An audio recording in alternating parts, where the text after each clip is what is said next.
Did the chaos of round 2 of the Fantasy Six Nations wreck your fantasy teams or leave you sitting pretty at the top of your mini leagues? Either way, it's time to take stock of a brutal round 2 of the Six Nations and also look ahead to round 3. So with a gap between game weeks, consider this a virtual arm around your shoulder. If you did badly, it's time to get your head back up and forge ahead. It's not over yet. Okay, so before we look ahead into round 3, time to take a quick look back to see how the Fantasy Rugby Geek team got on in round 2 and also look at the Fantasy Rugby Geek League. In terms of the Fantasy Rugby Geek team, I did okay this week. I got 388 points, which could have been a lot worse. I saw some teams as low or even below 200. Likewise, the teams that did really well this week, there was quite a few that hit over 400, but 388 meant that I was rising up in my mini leagues and saw a fair few green arrows in terms of my leagues. Looking at my team itself, the high performers, obviously Damien Penaud, captain, did pretty well for me. Louis Bielbieri, again 56 points. James Lowe, 25 points was decent. Tom Willis, I was absolutely delighted about, great value and 34 points.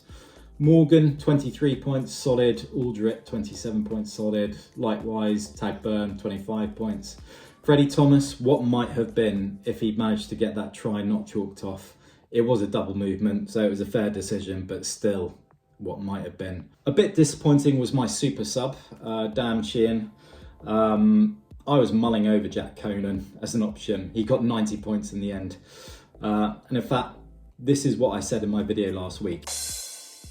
So in which case I'll be looking at potentially Ronan Kelleher or Jack Conan as options off the bench. Sadly, I never really deviated from Dan Sheehan when I saw that he wasn't starting. So Jack Conan, well done to anyone who picked him. So yeah, my final score was 388. It's kept me near the top of most of my leagues and it's now taken me to 2,975th overall. Honestly, if you were over 400 points this week, you were absolutely flying. So let's take a quick look actually at the Fantasy Rugby Geek table to see who's top of the league now. Okay, so here's the top 10. Congratulations to Al Traida in first place on 1,011 points. Next up, Alex Williams, who's been pushed off the top spot. We also had the Ducks, Aka, One More Step for Man, Big D, West Cork Mafia, FPL Noble Gent, Lorcan and Stuart Donaldson. Well done all of you, doing great. Anyone over 1,000 points will be right up there in terms of the top players globally at the moment, so awesome job all of you. Okay, into round 2, and it was a horrendous week for a lot of players, with quite a few teams not even breaking 200 points.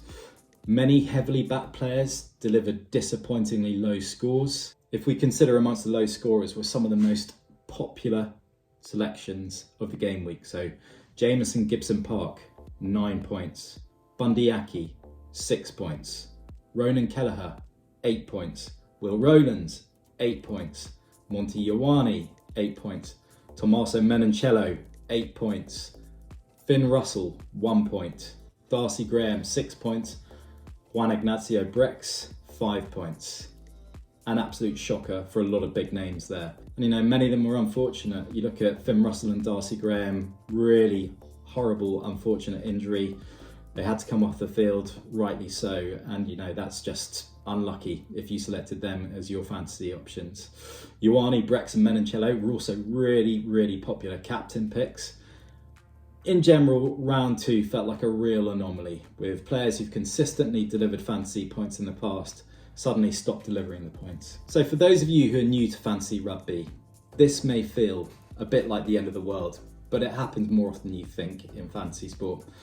So just don't let it get to you. These things happen. There's often a huge amount of luck involved in fantasy sport, and you can't blame yourselves when it comes to freak, unfortunate decisions, like with Finn Russell and Darcy Graham, or with the general playing conditions in Rome, which meant the majority of backs scored really low scores. I saw a lot of people online really upset about their scores on Saturday night, but you can't let it get to you. It's just a game. It's like being annoyed about the wind being invisible, not being able to turn off gravity, or being annoyed that water is wet.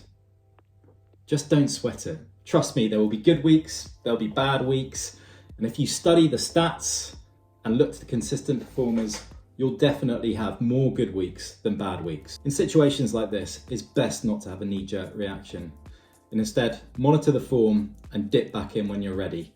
In the cases of Bundy Aki and Jameson Gibson Park, who, in case you need a reminding, both scored over 30 points in round 1, round 3 could be the perfect time to pick things back up as they face 6th place Wales. So why did so many players fail to deliver in round 2? There are probably multiple reasons. However, it was notable in Italy versus Wales that out of the 19 players to line up in the backs, if you consider both starters and substitutes, only 5 players out of all of those players from scrum half to fullback recorded more than 10 points. Only 5 recorded more than 10. This is obviously far lower than average.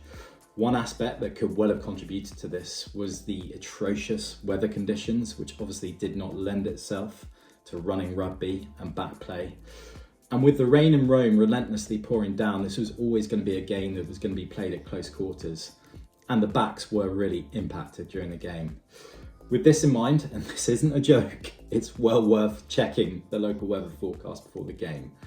While the weather conditions shouldn't be the be-all and end-all of your selection policy, if you're in a 50-50 selection dilemma between 2 backs, and if one is playing glorious conditions whilst the other is set to play in an 18-minute downpour, then this should help guide your selection.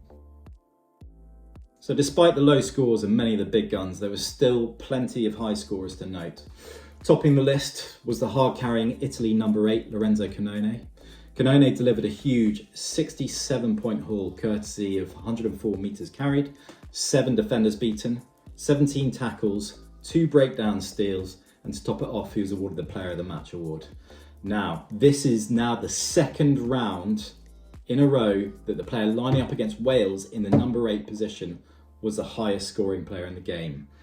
This is ominous for round 3, and Caelan Doris could be a very popular pick and captain option for next round. And Doris himself was in outstanding form in round 2 with the 3rd highest score of the week, delivering 53 points in a try-scoring performance against Scotland. The 2nd highest score in round 2 was Louis Bielbieri on 56 points. He added 2 more tries to his name to become the overall top try scorer, with 4 tries in total so far. He's now the 2nd highest fantasy point scorer overall in the game this season, on 97 points in total, and he's behind only his compatriot Gregory Aldred, who is 1 point higher on 98 points. Rounding up the top 5 highest scorers in round 2 were 2 player of the match fly halves, in Sam Prendergast, who got 46 points, and Finn Smith, who got 39 points. Both of them played instrumental roles in their team's victories, and both were also brilliant value picks in the fantasy game, so well done anyone who picked any of them. Okay, so now a quick look ahead to round 3 and some early thoughts as to the matches themselves and some potential picks. Lining up in round 3, we've got Wales versus Ireland, England versus Scotland, and Italy versus France. So first up, Wales versus Ireland. Wales are in absolute chaos. Warren Gatland's gone. In comes the new caretaker head coach Matt Sherratt from Cardiff.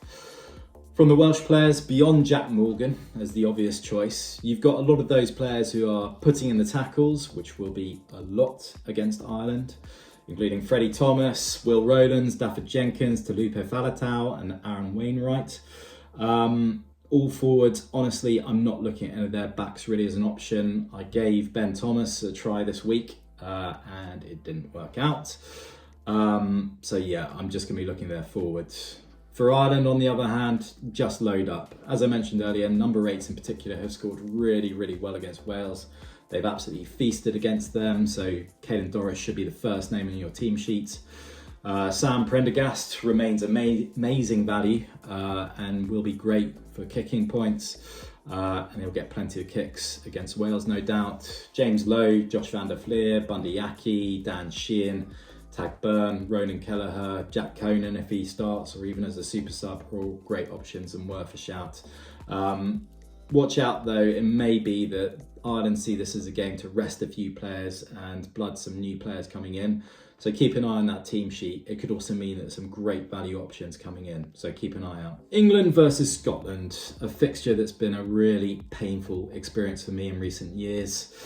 Now, there may be better options this weekend based on stats, but do not rule out Duhan van der Merwe and Hugh Jones this week. They always raise their game against England and they always score huge.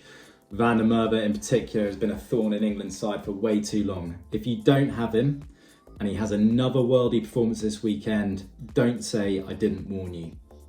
For England, I'll be looking again to the likes of Tom Willis, Tom Curry, Ollie Lawrence and Tommy Freeman.